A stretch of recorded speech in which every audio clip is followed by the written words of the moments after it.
Good evening, everyone, and welcome to this week's Prepare Like a Pro. As usual, I am your host, International Master Tianqi Wang. So this week, our topic is actually something called when Harry meets Dumbledore. And no, I am not. I do not think we'll be talking about the H-pawn. I'm just simply making a basic reference to the first time these two fictional characters ever met each other, because this precisely describes the course of the games that we will explore today. So it has been It has been 3 years since, almost three, I would say, since I've met probably one of the greatest players ever to have played this following opening, e4, knight f6, at a consistent level. And I was very fascinated. By his level of success, though personally he does not like it. But I was very fascinated because 2 or 3 years ago was also when I started to develop my openings in a horizontal way, and naturally I looked into how I might find success with this opening. However, as our title, of course, as our theme topic suggests, when I try to blindly follow my model example, and of course blindly defined by me only looking at maybe less than 20% of the entire file, and of course also choosing the not necessarily the most appropriate occasion for this opening. So you will see that while Dumbledore succeeded, young Harry here will miserably fail in the second game. So let's begin with our first game here. Our first game is, of course, Dumbledore playing black against a I want to say white was about 2490 at the time in a rapid game, maybe 2 or 3 years ago. So the game, of course, follows fairly standard conventions. I'm sure that everyone who has read any kind of opening book for a few minutes will become familiar. So d4, knight b6. I suppose that it does not make a huge difference. It does not make a huge difference if you play d6 now or you move the knight back first. Although the next move makes me suspect that black would like to push things through in a more forcing way, because, for instance, if you play d6 here, c4, knight b6, it is entirely possible that white can choose to leave the pawn here and not respond to you and play knight f3, for example. Or if white really feels like it, they can play f4. And of course, there is nothing to fear for white, because, as you see, most of black's pieces are struggling to validate their parking pass at the garage checkpoint, so none of them are able to pose a threat to the white king. For instance, knight f3 and d5, and here white suddenly realized that they may or may not have fell victim to a little bit of move ordering. So normally conventional chess literatures often criticize this opening e4 knight f6 for giving up too much space to white at the start of the game. However, here black sort of did a little bit of move ordering, and now white, in order to try and keep the position within the Alekhine territory, white has to accept this en passant here, because if you do not here, in fact, white immediately faces the first positional problem, namely that white would like to contain this bishop as in black. So here, this light square bishop can legally go to 5 different squares, as you can see, or it can just stay on c8. If it stays on c8, white is happy, because again, we mentioned that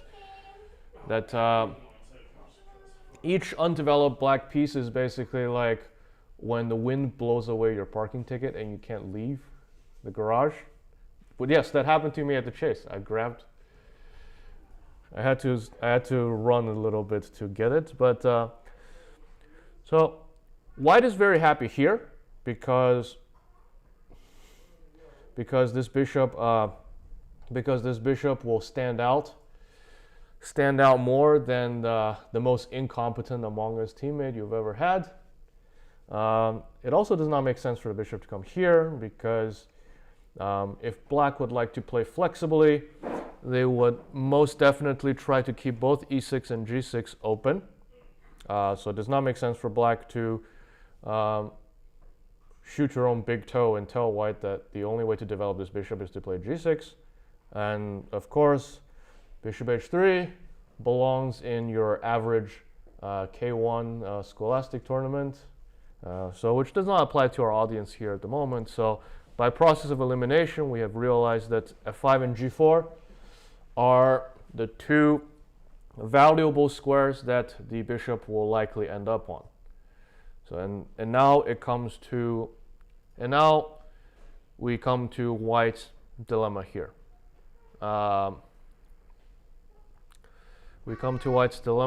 Because there does not exist a move in which white can cover both squares. Well, technically there is, namely that you have to find knight h4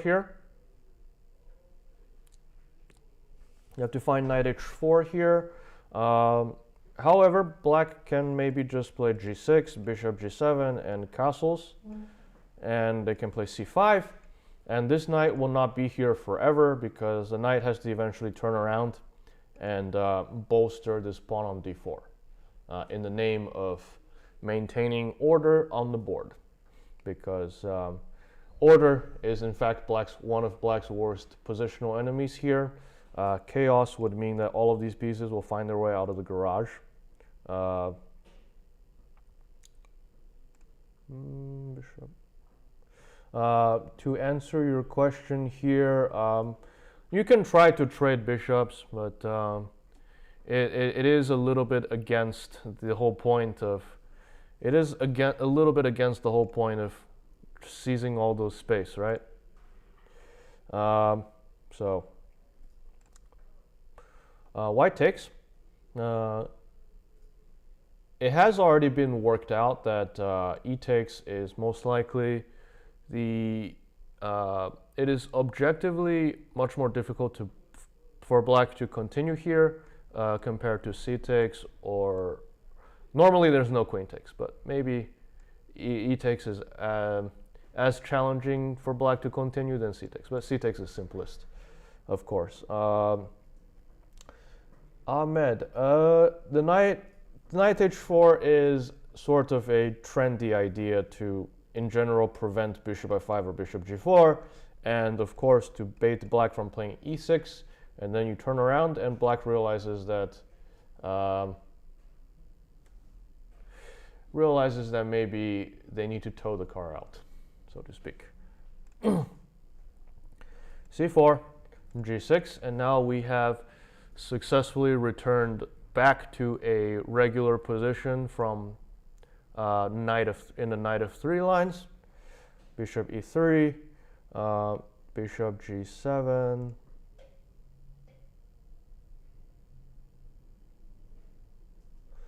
Aram, white c4. There's no dc here. Very confused, but okay. Here, knight c3, fairly all standard here. Bishop e2, bishop g4. So again, this even with g6, white more or less also faces the same issue that you can't watch both squares at the same time. So if you played h3, then black will know that this bishop goes to f5. Castles, knight c6. And here, of course, you can try, white has many tries. However, again, white does not have a move that universally stops everything black does because, yes? Yeah, in the previous move, bishop takes knight, bishop takes, Yeah. isn't there knight takes pawn? Isn't the pawn on c4 hanging? What's the tactic there? No, because this knight is here, so that means... No, the pawn on c4.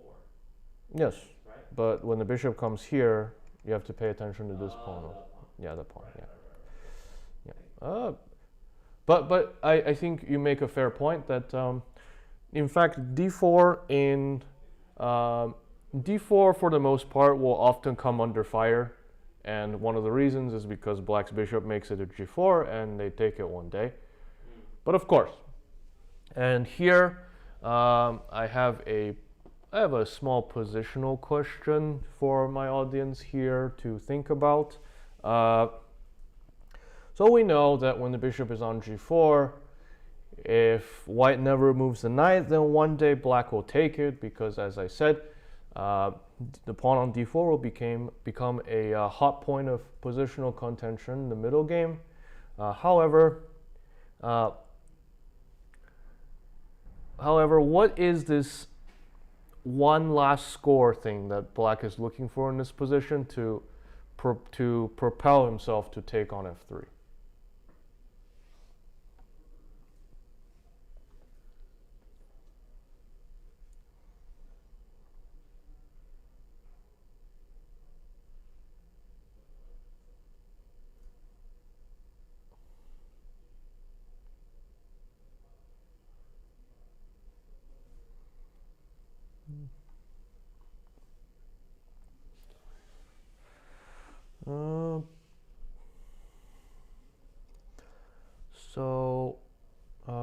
Chess lover, f5, f4 is a concept, but not if you're going for not necessarily if you're going for e5. It is a thing in d5, e6.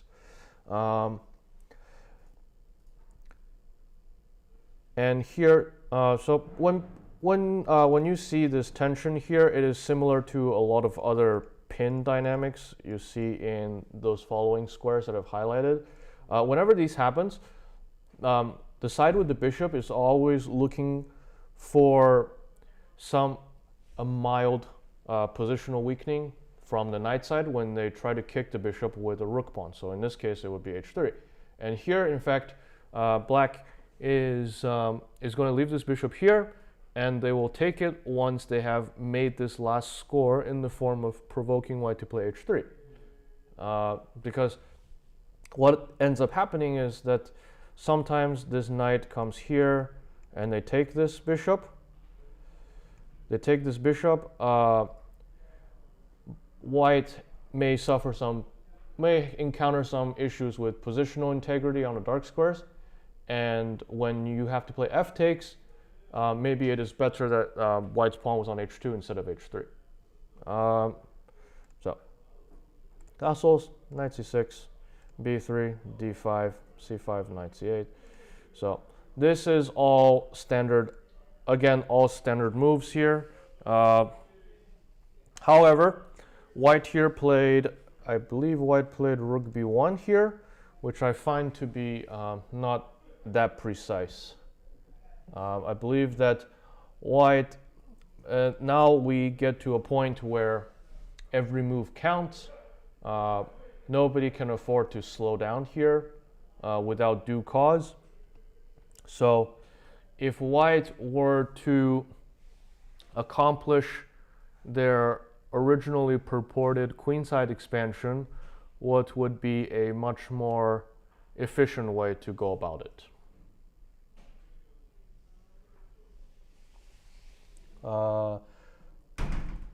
Chess lover? No, this is not Joe Benjamin against Larry Christensen. This is, I think this is just a rapid game from my, from the role model that I learned this, that I got the idea from to try this opening. All right, so I see that our online audience has found the right move that you can play. You can just send the pawn to b4 without cover. The idea is simple, that black is trying to make their position great again in the middle and on the king side. They would like to keep things, they will try to maintain status quo as much as they can on the queen side. And so black in fact would refrain from something like knight takes pawn, because it would break status quo, and after rook b1, black will lose this pawn, which will permanently make the pawn on c5 a pass pawn that that may or may not metastasize as more pieces get traded later on in the game.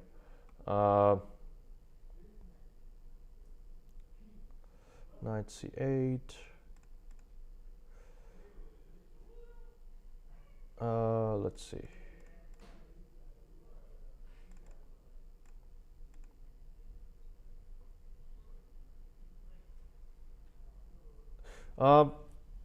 So to answer this question, so queen d2 and trade bishop.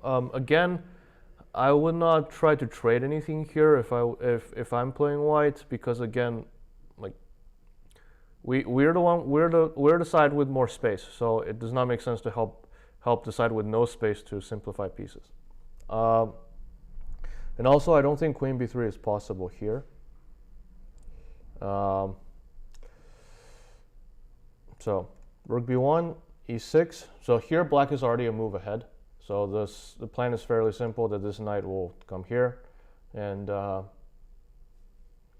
be obnoxious in general.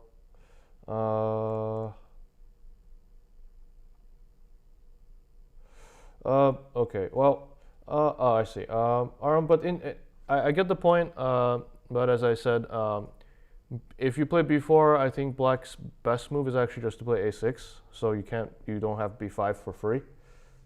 Black, any player playing black here with that has seriously learned this opening would not take on b4.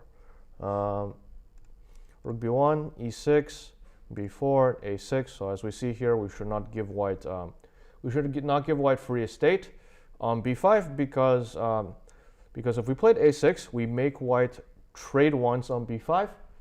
We develop this rook without ever moving it. This would be one of our hidden positional benefits. a4, knight 8 e7, b5, takes, and here we see that white has successfully knocked this knight off of d4. However, there is now a new positional problem. The new positional problem in the form of this bishop here. This bishop has to both keep an eye on c4 and also keep an eye on this bishop. And now, after this knight lands on a5, in fact, white is again in a little bit of a positional dilemma here, because there are 4 different moves that white has to look out for. There's knight c4, there's knight f5, there's you just take the knight, and there's also maybe e5 at some point when the knight moves. So in fact, knight d2 is possible here. However, black will be completely all right here, because this knight moved. So e5 and knight f5 are both possible. They're both possible, and again, this knight is kind of stuck here because you're trying to prevent this knight from hopping over to c4. So knight a4. Knight a4, I am not 100% certain what it does. Besides trying to take the b6 square eventually, I guess. That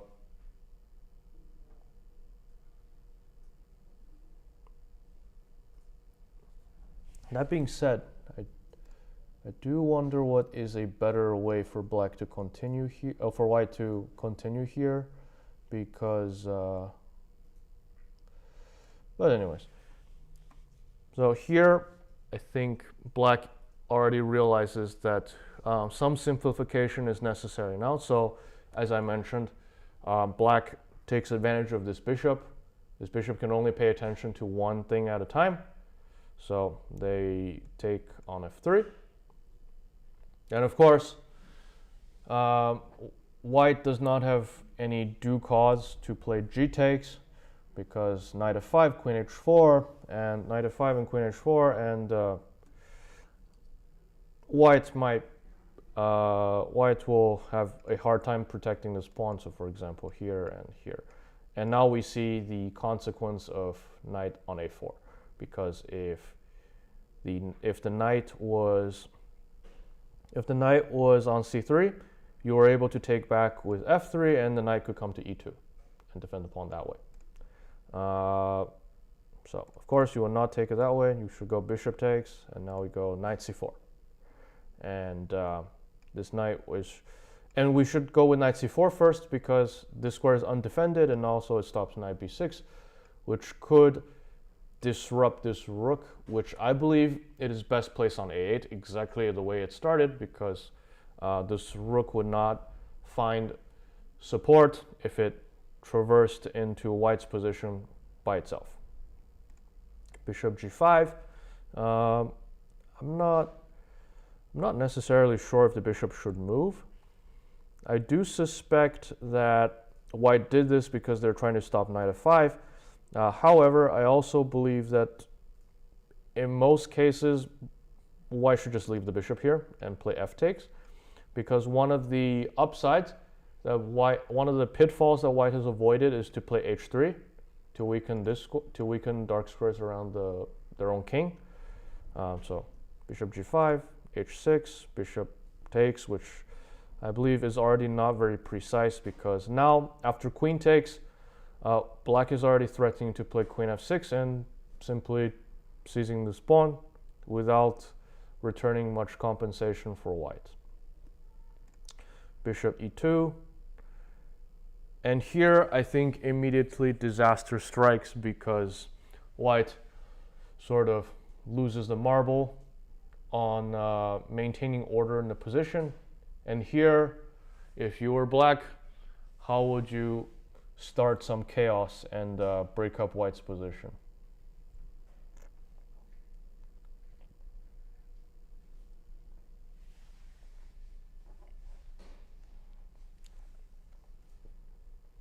Yeah, bishop takes e4. There you go. Very good. So bishop d4.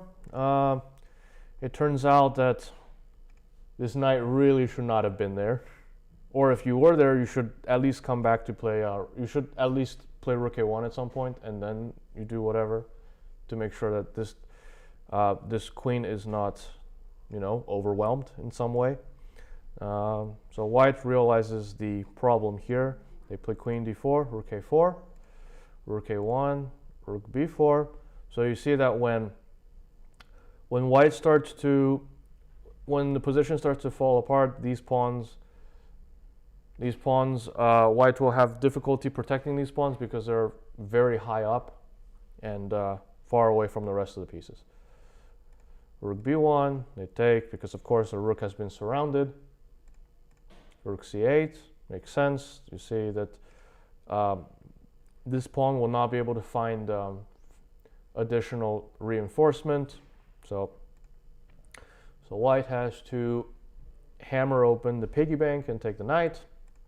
c6, b takes, b6.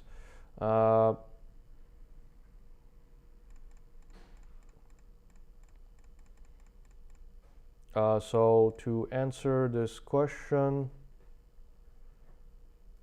here, so chess lover here, if bishop c4, black can just take, because now there's a new square to protect the bishop. So let's see what happened here. Takes, queen takes. All right. So here white tries to complicate matters here by not taking back on c6. I suspect it is actually possible to take back because there's rook b8 check, which I also believe it is probably the best. Which would have been allowed, which would have allowed, if white plays precisely, they might be able to go into an endgame just down one pawn to try and survive. So b6, c5, takes, queen d7, queen f4, queen d3. So here we see that black precisely contains the pawn on b6. White never gets a chance to push it, and eventually black finds this pawn and wins the game. So rook c1, queen b5, queen h6, queen b6. So here black sort of wins the pawn by offering the h-pawn. Some false hope that maybe some repetition will be found by breaching black's defenses, but again, black does not allow this. They play here, check, rook d8, h5. So black's not afraid of any of this. They play rook d5, king g2, rook d4. And here, after black finds queen d5, and proves that white has no way to draw this. I believe white finally, white finally gave up here because it is evident that white was not going to survive the pawn endgame. So I think this is a very,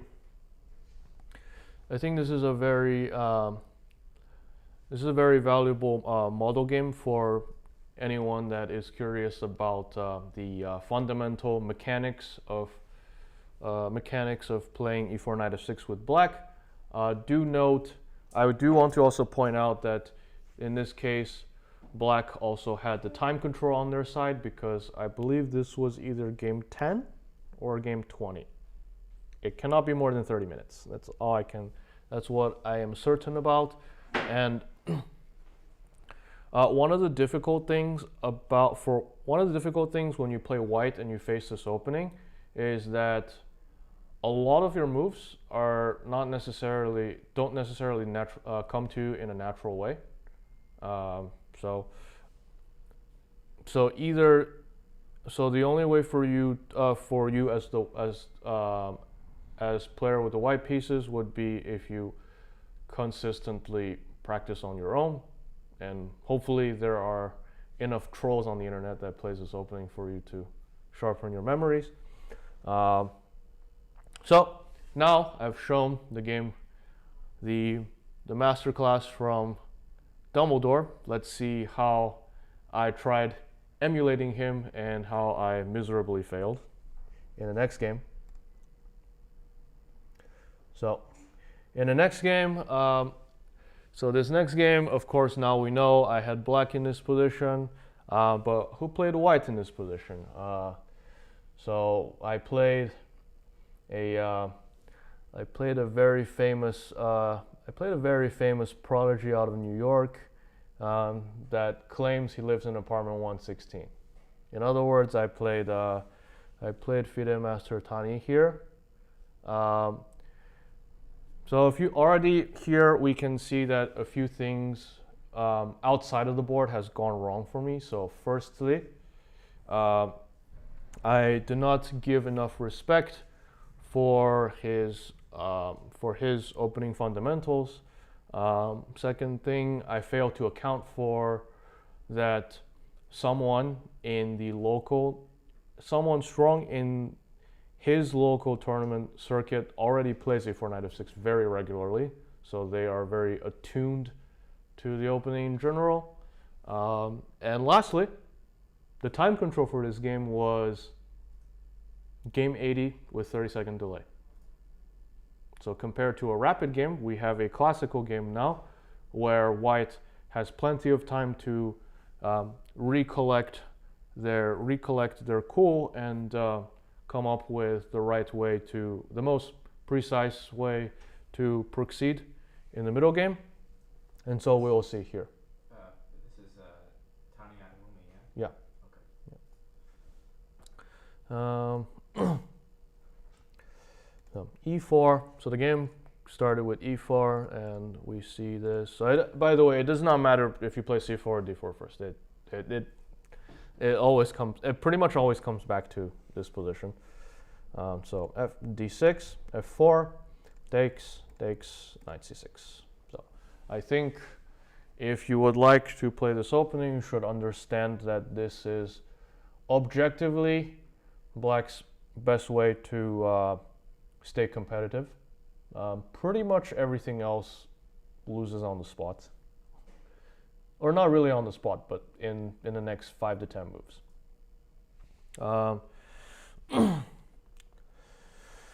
So here we already, for an inexperienced player, knight c6 already poses some practical problems.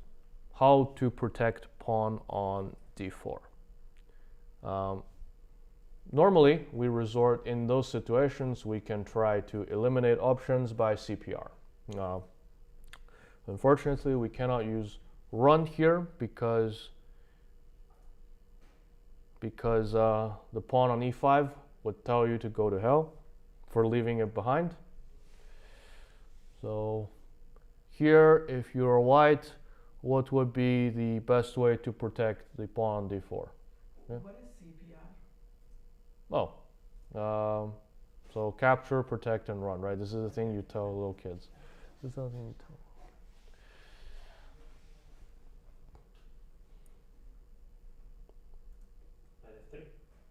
Knight f3, okay. Anyone else? Bishop e3. Bishop e3. So I have knight f3 and bishop e3 here. What I can tell you is that one keeps the advantage and the other one, white gets into a lot of positional problems.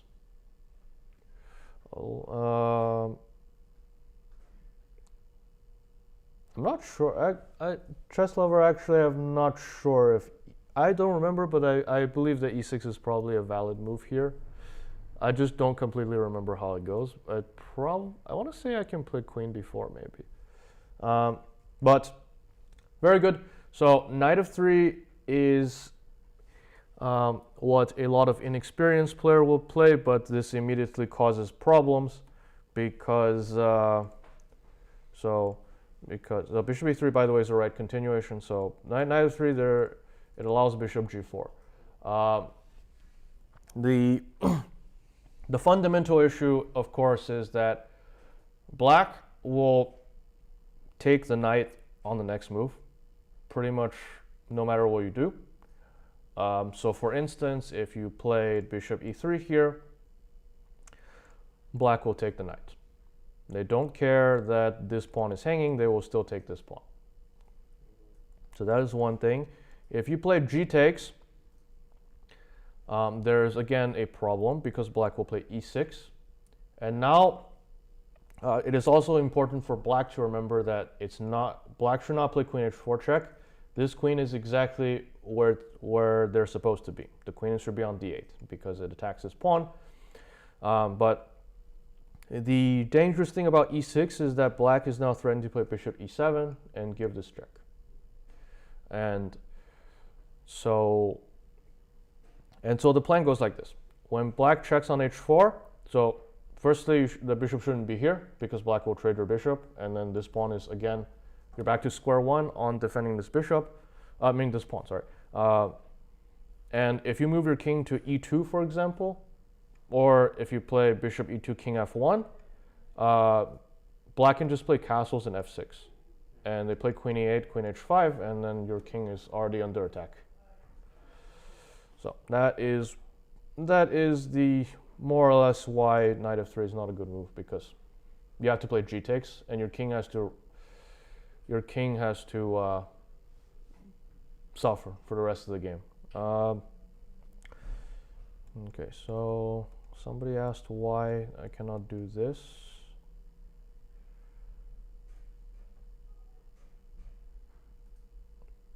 I think it's a...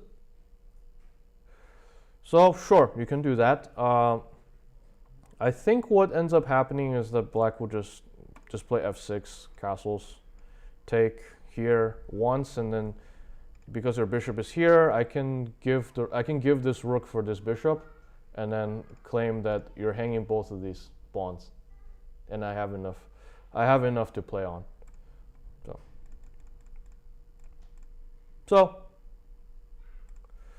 So of course, the simplest way for white to continue, the most headache-free one, is bishop e3.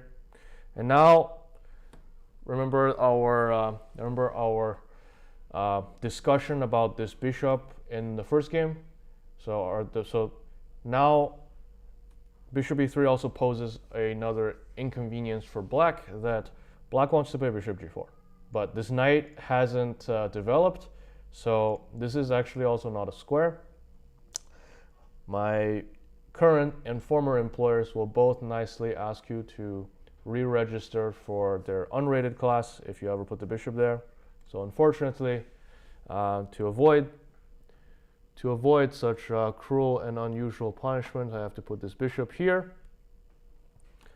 The bishop is still a valuable member of our team, just that it would have been more impactful on g4 in theory. Knight c3, e6, knight f3. So knight f3 is now safe because, again, Alekhine is an opening that places a lot of value on tempo. So neither side can afford to do something like I play bishop f5 and then I say, oh, never mind, I actually want to go to g4. This opening does not give you the window to commit such indecisive errors. What if you did? What happens then? Well, you just lose a move.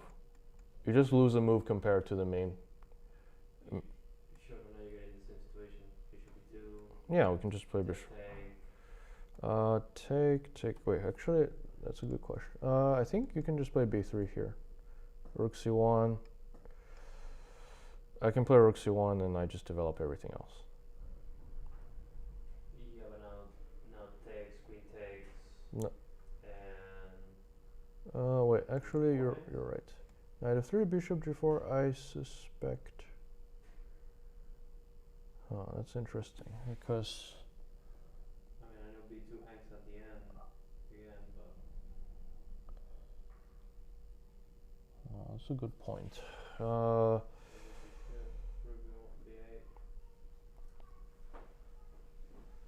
Bishop here.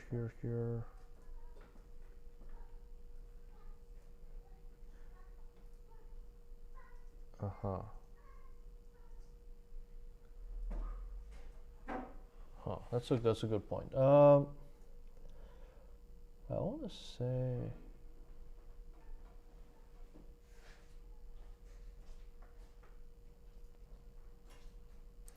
Three bishop g4. I did not think about this, and now I actually have no idea what.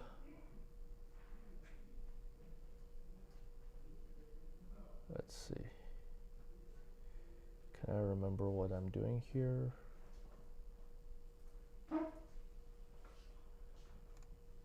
c5 and knight d5 takes. Okay, I guess white should just be boring and do this, but I'm not convinced that this is the best way to continue. Okay.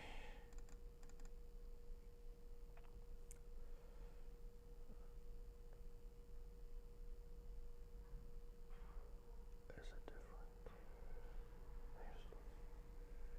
Bishop f3.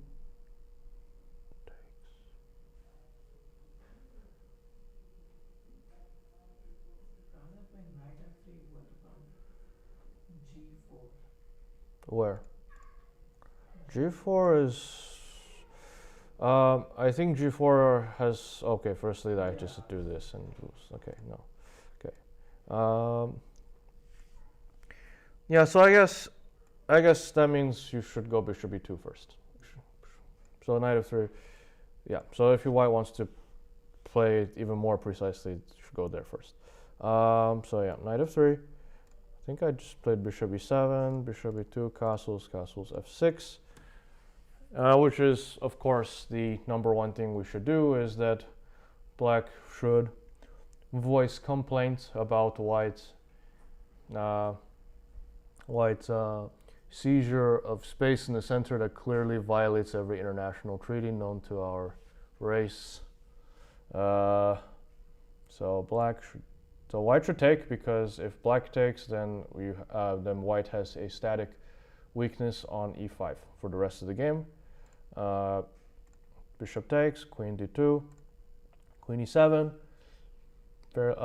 Fairly telegraphed idea. You just want to put rook on d8, and this rook is already developed because we played f6. So rook a d1, rook a d8, and here queen c1. And so here white played queen c1. There was in fact another move, which is to play king h1 here. I would say that normally the game would not go this far, but I do want to point out that queen c1 and king h1 we have to play very, very differently. So if you play queen c1, there is here black has a very interesting idea.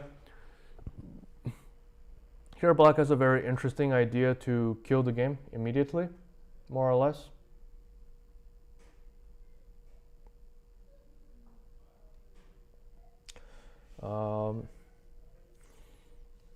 And yes, I think this is where I can play this queen c1, we can play e5. And the reason why we can't do it is because this king is on g1. And we'll see why here. So of course white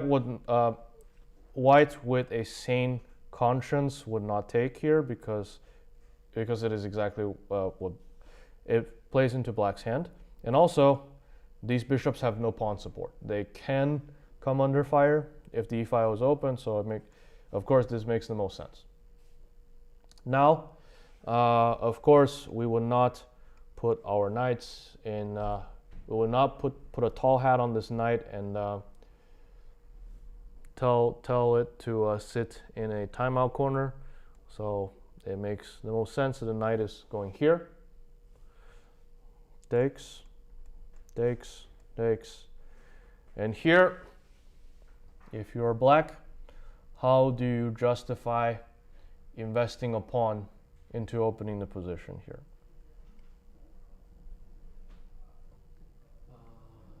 Bishop takes bishop, rook takes, and queen e3 check, working the rook and the king. No, king, queen e3, queen takes queen. Right. Yes. Okay, so I'm seeing a lot of votes to take the bishop here. Very good. So our viewers on Twitch have noted that the bishop going to d4 has an inherent positional flaw that this queen is actually not supposed to be on c1 because now we have bishop g5. And now the queen has one square, which is to go there. And here black has a so here I missed an idea, which is to play bishop c2 here. And after here, let's see, I can, yeah.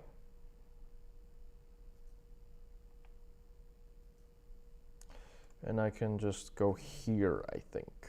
Rook f8, and I just play rook f8. And if you move the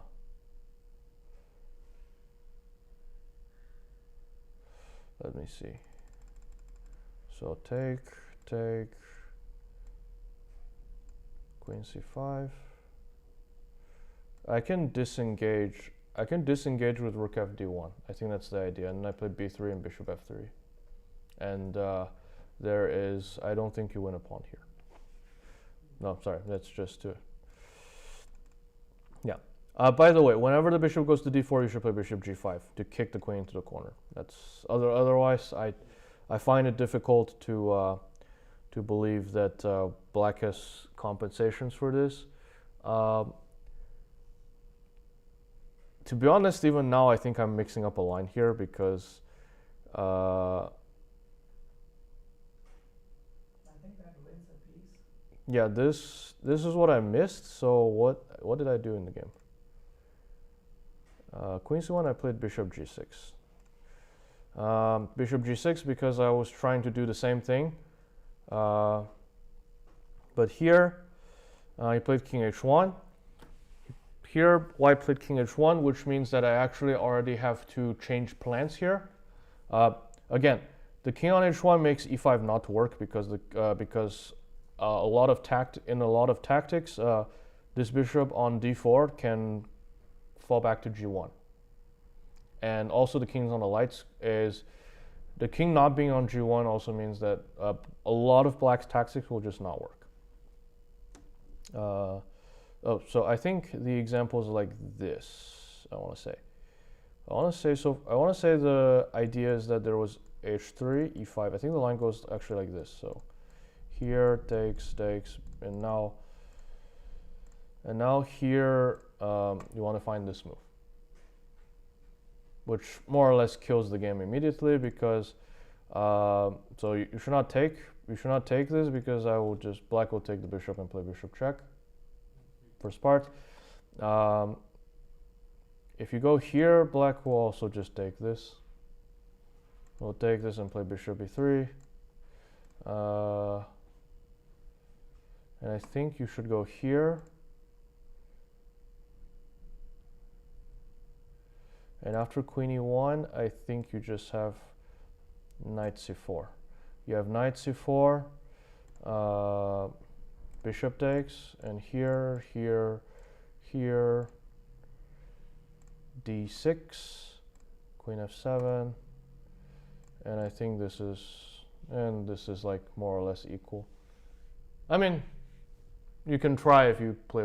You can decline draw here and try to keep playing with white, but I'm not sure how much trying space you have because already a lot of pieces have been traded and this king is not that far away from this pawn. So So instead of playing c5, I think that line wins a piece. Bishop c2.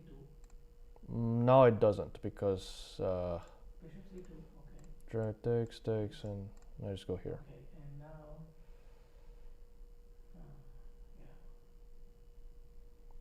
Yeah, a lot of it is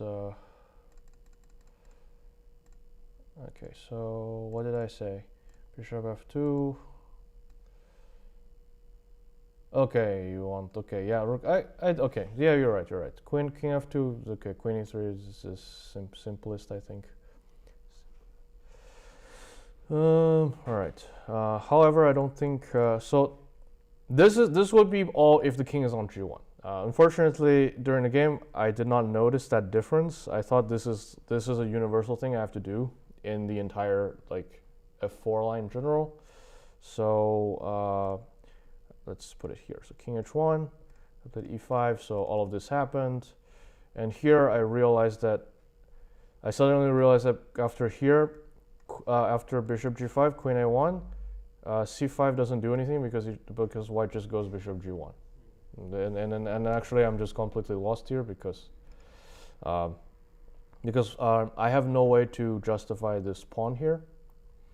That being said, I could technically try to play knight a4 here, although I don't really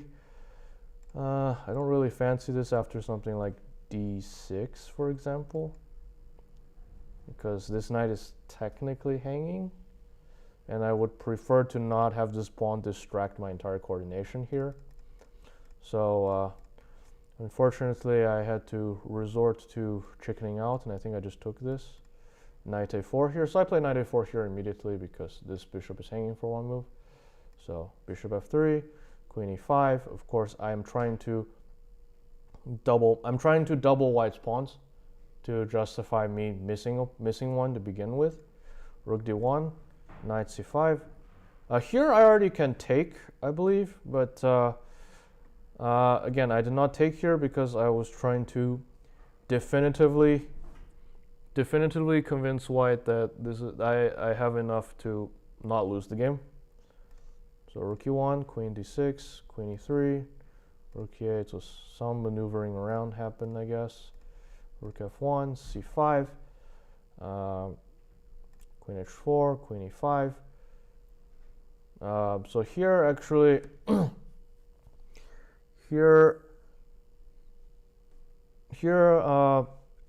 I unfortunately, it seems like I did not work up the courage to just take this pawn. I think I was probably trying to exercise some discipline here and only take the pawn after I improve my position here. So I played queen e5, bishop g4, and here I realized that maybe there are some issues here with my king, because h6 doesn't actually change the evaluation here that much. Bishop d7, rook b8, and here, yeah, so here I played h6 and I was like, okay, I can still take this pawn. And suddenly he played bishop d7, and it became not very clear because I don't think I should do this because he just goes here. He goes here, and yeah, and I lose this rook. So I also think that this is not working because he has this check. He has this check, and he goes queen e7. And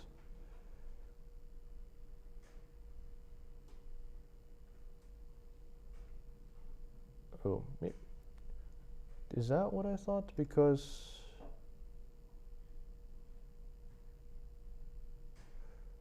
no, there's knight f2. Yeah, that's what I thought there.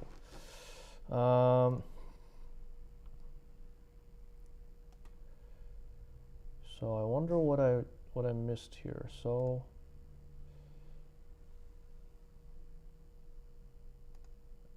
okay, I think maybe I just go h6 here, h3 here. I mean, because the point being that now this check, and we get this knight at the end, I think. So I think in general, I was trying to avoid instances where my pieces are forced into passive positions to defend vulnerabilities, because again, I'm down a pawn, so I need them to not be passive. I need my pieces to be not passive, so to keep some prospect of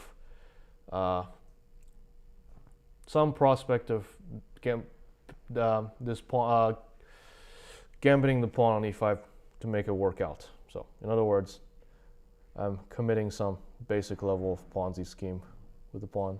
But so here I unfortunately put it on b8 because I only had b8 and a8, and I see that white has a light square bishop, so I put the rook on a color that the bishop cannot attack it. So check, king h7, queen g3, and of course here queen g3, I suddenly noticed that the other issue is that white can find this diagonal lineup and force the queens off. So I have to give queen. Okay, sorry, you have a knight. Yeah. d6, and here comes some of my problems, is that now in the end game, white also does not have to worry about being checkmated, so now this pawn becomes my number one problem. Rook d8 and d7, knight comes back, rook f5.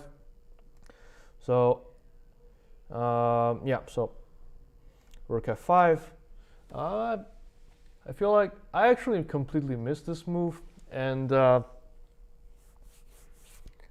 Here, I realize that as much as I hate to do it, I have to allow white to get both pieces because... Is that what I did? Okay. Sure, I need to see. Yep, that's exactly what I did. Okay, that's right.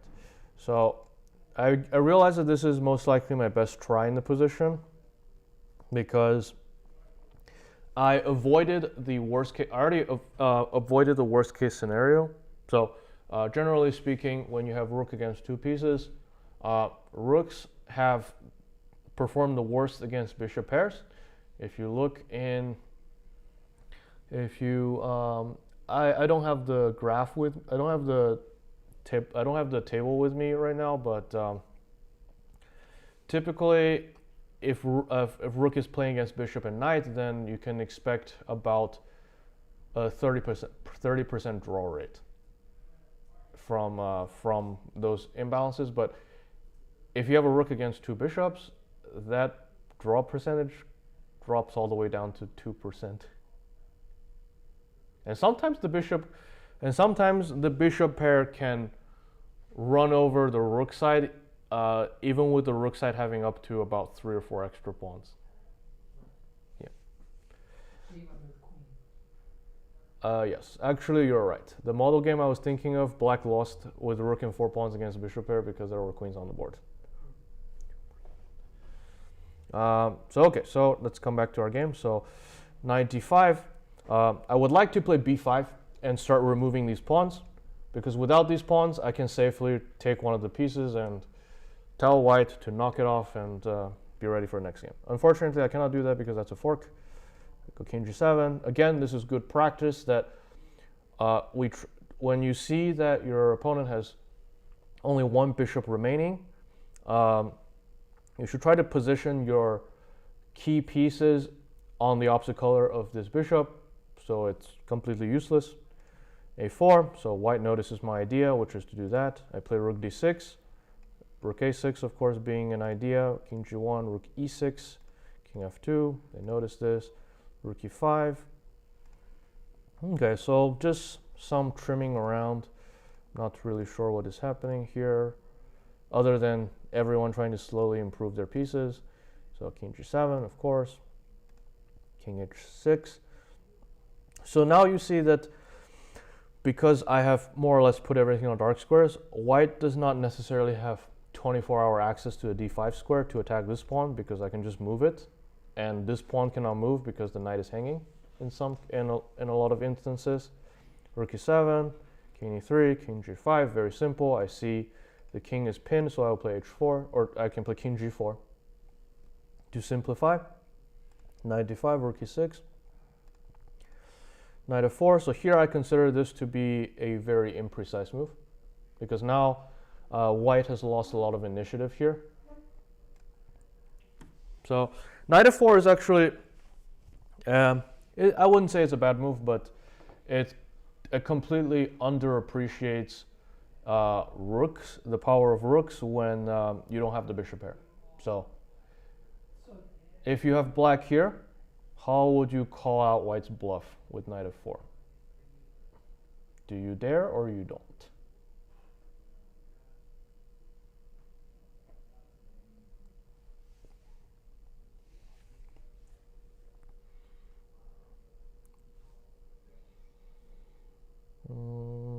H4 I think does not make sense because white can just take.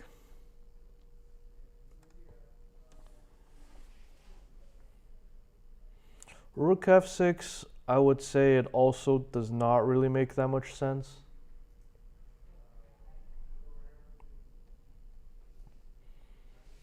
So here I believe I actually found objectively the best way for me to keep all three results open, actually. I say all three, technically. Okay, so our audience has found rook d2. I think rook d1. I think makes less sense. So if my rook's on the second rank, I can.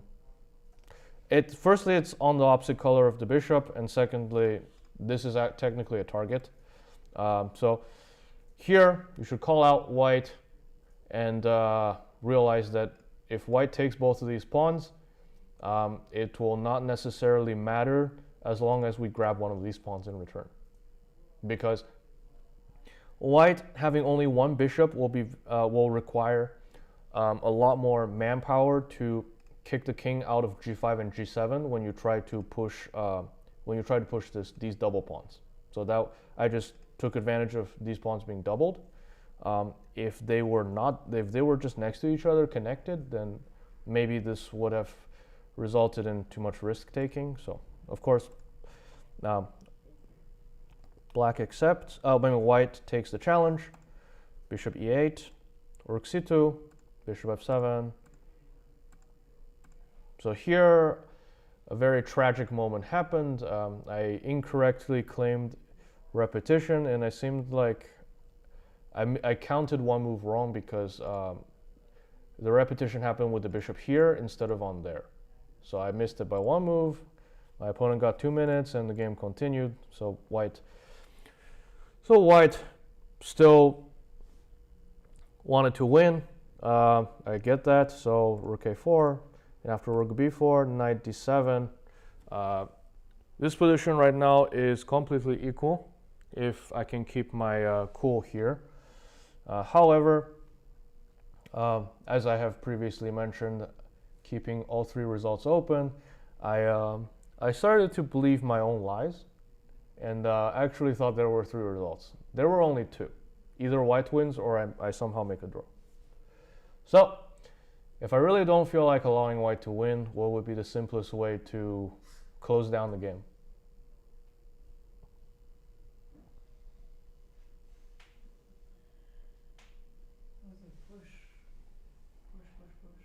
Okay, you just play a5. You just play a5. You play a4, and then you text lol, lol, for this pawn existing here. That would be the easiest way to make a draw, but unfortunately, as I said, I started believing in my own lies because I said it one too many times. I did the typical Joseph Goebbels thing. I played rook b7, which is now completely losing, because this king is surprisingly close enough to catch this pawn. So I will show you. Bishop e6, rook c7.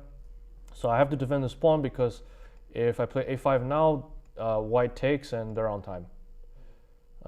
King e4, a5, king d3, a4. Oh no, what did I do? I played h4. Okay, so I played h4 because I noticed that this bishop is here and it cannot defend this pawn. So I tried to sneak in this move, but he plays g4, a4, king c3, a3 here, and as you see, white went on to win the game because I managed to get rid of every single pawn except one, and that last pawn cost me the rook. So I'm just going to fast forward here. Yeah, so this is already completely winning for white, and of course he was rated about 2300 at the time, and unfortunately he found the right corner and the right checks with 20 moves remaining to a draw. So unfortunately here I lost the game and began an avalanche in the wrong direction for my rating for the next few months. So what did we learn from these two games here? That when I tried learning a comparatively unconventional openings in comparison to other well-taught, well-versed openings, I should not take on more risks than necessary. I mentioned that prior to this game, I maybe read at maximum 15 to 20% of my files on the Alekhine, and secondly, I think it would have been much more appropriate to debut this, not in a classical game, but more like rapid or 3-minute games, and And I hope that you will learn from my downfalls here and show much more preparedness and readiness when you learn a new opening from the ground up. This has been When Harry Meets Dumbledore, Prepare Like a Pro, and I hope you stick around for Tuesday Masters with Grandmaster Dennis Boros. Thank you everyone, and have a great evening.